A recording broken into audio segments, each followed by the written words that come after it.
भारत के बाद हिंदुत्वा सोच नेपाल पहुंच गई। मुसलमानों पर मुजालिम शुरू होने के बाद नेपाली हुकूमत ने हिंदुओं के खिलाफ एक्शन लेना शुरू कर दिया। आमिर रजा मेरे साथ मौजूद हैं, उनसे बात करते हैं। आमिर भाई, मोदी की हिंदुत्वा सोच नेपाल भी पहुंच गई। मुसलमानों के खिलाफ बड़े शदीद किस्म के मुजालिम शुरू हो गए हैं। नेपाली हुकूमत क्या कर रही है? देखिए, पहली बात तो यह है कि मैं बड़े अरसे से ये बात कह रहा हूँ कि भारत जो है ख़त्े में तनहा रह गया। और मैं आपको तरतीब से बताया करता हूँ कि बांग्लादेश, चाइना, नेपाल, पाकिस्तान, ये तमाम वो मुल्क हैं, श्रीलंका, जिनका भारत के साथ जो है कोई ना कोई तनाज़ा रहता है। लेकिन मज़े की बात यह है कि नेपाल दुनिया की वाहिद हिंदू स्टेट है, क्योंकि हिंदुस्तान तो डिक्लेयर्ड जो है सेकुलर मुल्क है, जिसको वो डिक्लेयर तो करते हैं, लेकिन हिंदुत्वा सोच जिसका आपने जिक्र किया वो वहाँ पर मौजूद है। नेपाल ने बायकाट कर रखा है तमाम भारतीय अशिया का। नेपाल ने बायकाट कर रखा है तमाम भारतीय फिल्मों, चैनल्स और ड्रामों का। वहाँ पर अब चैनल नहीं चलते। किसी ज़माने में इंडियन करेंसी भी वहाँ चला करती थी। और नेपाल जो था वो बड़ा अरसा समझा जाता रहा कि भारत का तोफ़ैली मुल्क है।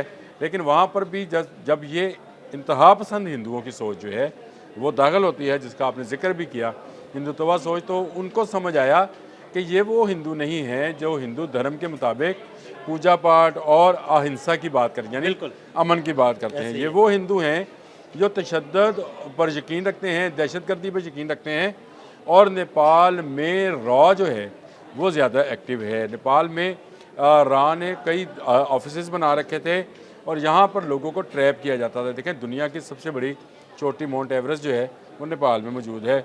नेपाल टूरिस्ट का गढ़ है। यहाँ पर जो है दहशतगर्दाना कार्रवाइयों का मतलब ये होता कि नेपाल की इकॉनमी बैठ जाती। नेपाल में से कोई तेल नहीं निकलता है, ना कोई फसलें होती हैं। ये पहाड़ी इलाकों, नदी नालों का मुल्क है। यहाँ पर जो है जब हिंदुओं ने कब्ज़ा जमा लिया और अपने ऑफिस और अपने बंकर्स बना लिए, तब उन्हें ख्याल आया कि ये तो हमसे गलती हो गई। हम तो इसको हिंदुओं के साथ ज़ाहिर यकजहती समझ रहे थे। और नेपाल में अच्छी खासी तादाद में मुसलमान भी आबाद हैं।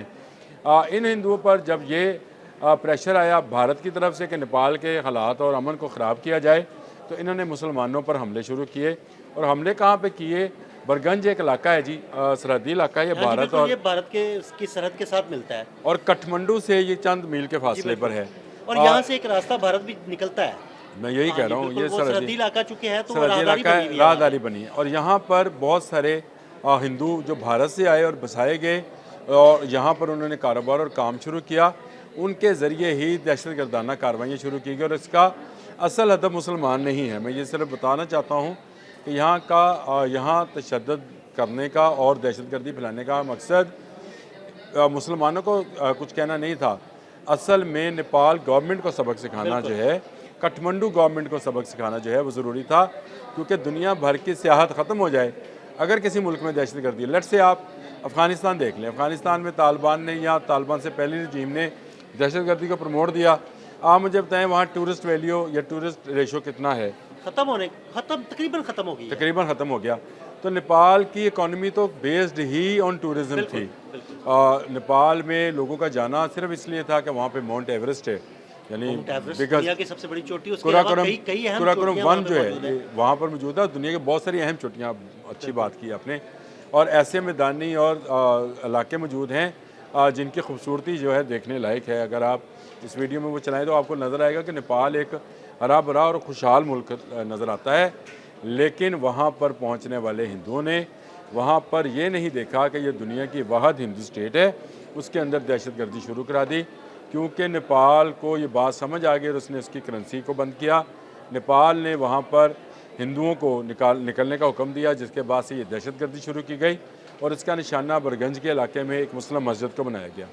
मुसलमानों की इस मस्जिद में इंतहा पसंद हिंदुओं ने जब तोड़ फोड़ की तो काठमांडू गवर्नमेंट को ख्याल आया कि ये तो हमारे साथ जुल्म करने जा रहे हैं कि यहाँ पर आने वाले टूरिस्ट जो हैं वो डरते हुए ना आएँ और ये नो गो एरिया बन जाए।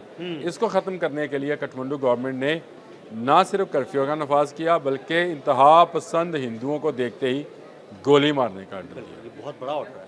ये बहुत बड़ा आर्डर होता है कि ये उनको समझ आ गई कि ये इंतहा पसंद हिंदू जो कि भारतीय सपोर्टेड हैं और भारतीय पैसा इसमें इन्वॉल्व है, ये वही फितनल हिंदुस्तान है जिसका शिकार पाकिस्तान बलूचिस्तान के अंदर है, खैबर पख्तूनख्वा में है, पंजाब में है, वही फितनल हिंदुस्तान चल कर जो है वो नेपाल तक पहुंच गया। और आमिर भाई, नेपाल में आपने एक बड़ी ज़बरदस्त टर्म इस्तेमाल की, मैं वो टर्म अपने नाजरीन के साथ दोबारा शेयर करना चाहूँगा, हिंदू और इंतहा पसंद हिंदू। हाँ, ये बिल्कुल देखिए दोनों में बहुत फ़र्क हो गया ना, ये आपने मैंने ये फ़र्क कर दिया कि देखिए हिंदू और इंतहा पसंद हिंदू। मैं आपको शुरू में ही बता चुका, अगर मतलब अगर कोई अमन का पैगाम देखा जाए तो तमाम मज़ाहब में एक जैसा ही होता है। कोई मज़हब जो है मज़हब नहीं सिखाता आपस में बैर रखना, और ये तो इलामा इकबाल का शेर भी है इस पर पूरा कि मज़हब नहीं सिखाता है आपस में बैर रखना। ये आपस में बैर रखना जो है या गुस्सा है, ये इंतहा पसंदी की निशानी होती है। हिंदुओं की तुसी पसंदाना पॉलिसी जो है उसको इंतहा पसंदी की तरफ ले गई है। किनको? मोदी को। यानी मोदी ने वो जो सेकुलर, जो नेहरू का सेकुलर मुल्क था, जो गांधी का सेकुलर मुल्क था, उसको एक हिंदुत्वा मुल्क बना दिया। यानी उसको ऐसा मुल्क बना दिया जिसमें सिर्फ हिंदू रह सकते हैं। आपने देखा क्रिसमस पे उन्होंने इबादत गाहों को निशाना बनाया, ईसाई क्रिश्चियन आबादी को निशाना बनाया और उन्होंने उनको मना कर दिया कि वो अपनी रसूमात अदा नहीं कर सकते। बनाने नहीं दिया। इसी तरह मुसलमान वहाँ पर जो हैं उनके खिलाफ किया जाता है। खुद हिंदुओं के अंदर जो कास्ट सिस्टम है, वो जो ब्राह्मण है, वो जो वेश हैं, वो जो शूद्रस हैं, खत्री हैं, ये सारे के सारे आपस में भी इनका आपस में लगता है। और बहुत सारे मुझे याद आता है कि जब तहरीक पाकिस्तान चल रही थी तो उस वक्त डॉक्टर अम्बेडकर जो थे वो शूद्रों के सबसे बड़े लीडर्स माने जाते थे। उनकी ये ख्वाहिश थी कि अगर मुसलमानों को आज़ादी दी जा रही तो शूद्रों को भी आज़ादी दे दी जाए। इनके अपने ही सिस्टम के अंदर ऐसे लोग मौजूद हैं जो इनके हाथों इस्तेसाल का शिकार हैं। तो ये बिल्कुल आपने सही कहा, लफ्ज़ बोला था मैंने भी शुरू में यही बात की थी कि हिंदू और इंतहा पसंद हिंदू, इसमें फ़र्क करें। मतलब इसमें इस तरह से फ़र्क करें कि मुल्क हिंदुस्तान और फितनल हिंदुस्तान, बिल्कुल बिल्कुल, ये इस तरह से फ़र्क किया जा सकता है। जो ये फितनल हिंदुस्तान बलूचिस्तान में या अफ़गानिस्तान के रास्ते पाकिस्तान में कर रहे हैं, वही सोच इनकी नेपाल में भी है।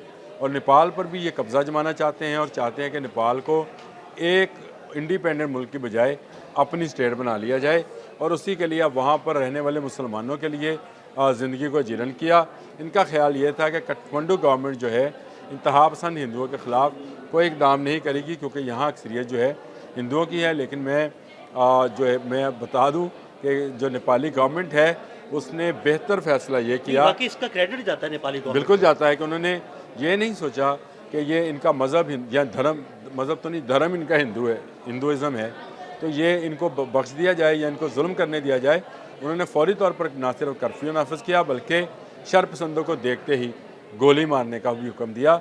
और ये एक बड़ा हुक्म है। मैं ये समझता हूँ कि बहुत ज़बरदस्त नेपाली गवर्नमेंट का इकदाम है और इस इकदाम से वो बच जाएंगे फितनल हिंदुस्तान से या फितनल मोदी से या फितनतुल हिंदुत्वा से। इससे बचना है तो आपको यही इकदाम पाकिस्तान में भी करना होगा, नेपाल में, श्रीलंका में, भूटान में और बांग्लादेश में कि इंतहा पसंदों को देखते ही गोली मारने का हुक्म जो है जब तक नहीं दिया जाएगा तो ये फलते फूलते रहेंगे। ये नेपाल में बहुत फल फूल रहे थे। वहाँ पर बहुत सारे ऑपरेशन, जो सीक्रेट ऑपरेशंस है, उनको वहाँ पर करता था। मैं इस वक्त नाम नहीं लेना चाहता, लेकिन एक मरतबा मैंने अदील भाई से जिक्र भी किया था। आपने जिक्र किया था कि एक बंदे को बुलाकर कैसे इन्होंने ट्रैप किया था वहाँ पे और वहाँ से अगवा करके भारत ले गए थे। तो ये वो सारे मामलात हैं जो ये नेपाल से कंट्रोल किया करते थे। और ये मामला जो हैं, मोदी की वो जो सोच थी वो उसको कह रही थी कि अब नेपाल पर कब्ज़ा ही कर लिया जाए। चलिए, इकॉनमी पर तो कब्ज़ा कर लिया, उसकी बाकी चीज़ों पर कब्ज़ा कर लिया, नहीं कब्ज़ा किया तो उसकी सियासत और टूरिज़म पर कब्ज़ा नहीं किया था। उस पर कब्ज़ा करने की ये सोच थी, जिसको नेपाली गवर्नमेंट ने बहादुरी के साथ ना सिर्फ ख़त्म किया है, कर्फ्यू लगा दिया है और वहाँ हिंदू शरपसंदों को देखते ही गोली मारने का हुक्म दिया। बिल्कुल, बहुत शुक्रिया आमिर रज़ा जी। बिल्कुल, आमिर रज़ा ने बड़ी तफसील के साथ आपको इस सारे मामले के बारे में बताया और ये भी बताया कि किस तरह भारत का फितनाल हिंदुस्तान अब नेपाल में भी कार्रवाई करने की तैयारियों में है। अदील अहमद और आमिर रज़ा को इजाज़त दीजिएगा। अल्लाह हाफ़िज़।